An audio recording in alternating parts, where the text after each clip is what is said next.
bodies are beautiful. Even all curvy bodies are beautiful. Not just a certain standard of curve. And that's what men are like. I love curvy girls. No, you don't like curvy girls. You like certain kinds of curvy girls. You have. What about curvy women who don't have a big ass? We all have the curves in different places, you know. The problem is us females.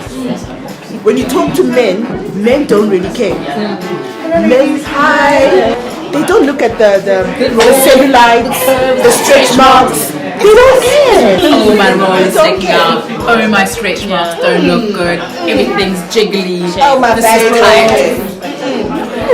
It's us. You need to get out of that. You need to get out of your own head. Actually, that is like.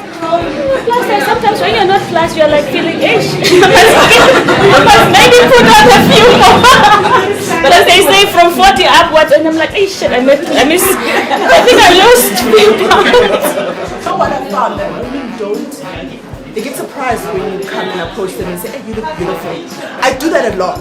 You know, if I see beautiful women, I'm like, you look beautiful. And you always find women who gets beautiful, what's going on, you know? It's like they don't trust.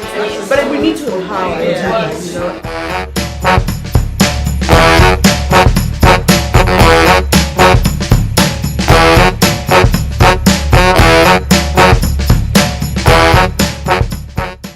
Everybody's hips okay. Hi and welcome. Thank you so much for joining me for the second Baby Girl Needs Brunch. And I always say to people, you know, it's one thing to be a certain way on social media, but I honestly live this positivity life in real life. So when I thought of doing my swimwear collection, it only made sense to have at least the first piece represent who I am, how I feel, my journey, and that's why I decided to print I Am Enough across the pieces.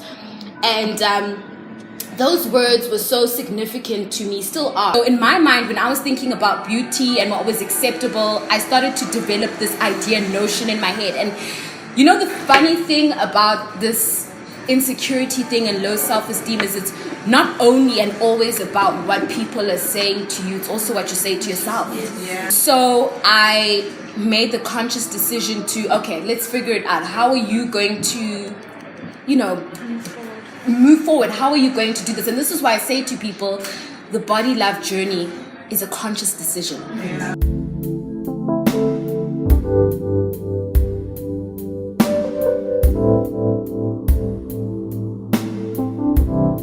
I mean, we've spoken about bullying growing up, but for me, we're sitting with parents here. I always say to my friends, I don't have a child. You guys need to be careful what you say to your children. You need to raise with love, you know? You guys need to tell your children you love them. Do you know what I'm saying? You've got that responsibility as mothers. Say it how many ever times you need to say it, you know, and sit down with your kids.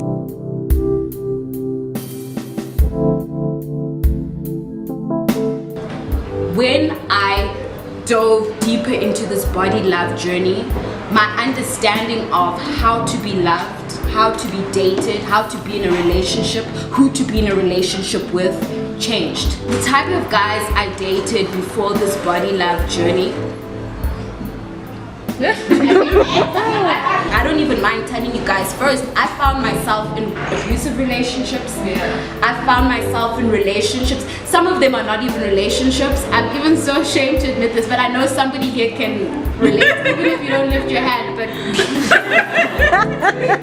those situationships.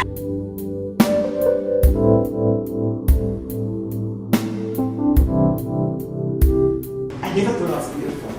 And I think when I started dating, a guy would tell me beautiful. First it's like, oh my gosh, I'm beautiful. Yeah. You know, someone sees it. But even though they would say it, I never used to really believe it. And it sort of really messed me up. And I used to date people, I think, because of Leah and okay, just someone sees me. My husband thinks I'm the best thing ever. But I don't see it. Some days I see it, but some days I don't. So I want to learn how to switch on that. You know? But the first step is to stop disputing what he's telling you. Don't, no. Because another thing, people will never see you the way you see yourself. Never. Whether it's good or bad, they just won't. So you can't dispute his reality. His reality is that you are the best thing. Who are you to dispute that? You may not feel that for yourself, but that's his reality. That's how he feels.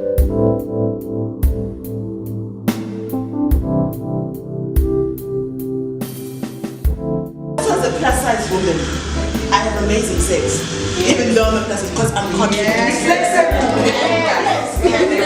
So I try to empower women to love themselves and go in there and make sure you enjoy yourself. Because especially plus size women, if you're not confident, then you try to satisfy the man and forget about you. You see. So ladies, we need to believe and know we are beautiful. Yeah. Beautiful in bed also. Yeah.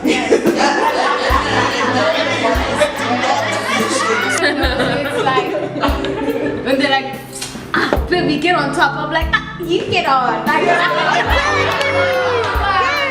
and then already I'm like, when you get trying to like already like. You basically saying, oh no, my breasts, my double chin. You're not enjoying yourself. Yeah.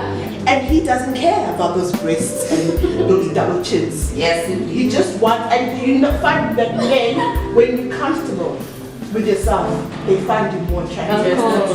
Train, your muscles are weak. No matter whether you are big or small, if you don't train, your muscles are weak. Yeah. So if you have to get on top, it's always going to be a struggle. You're going to run out of breath. You're going to get tired easily. You're going to feel like, oh my gosh, like my thighs. On the word coconut while you're on top of it. Let me show you. Just spend it in your head and do that.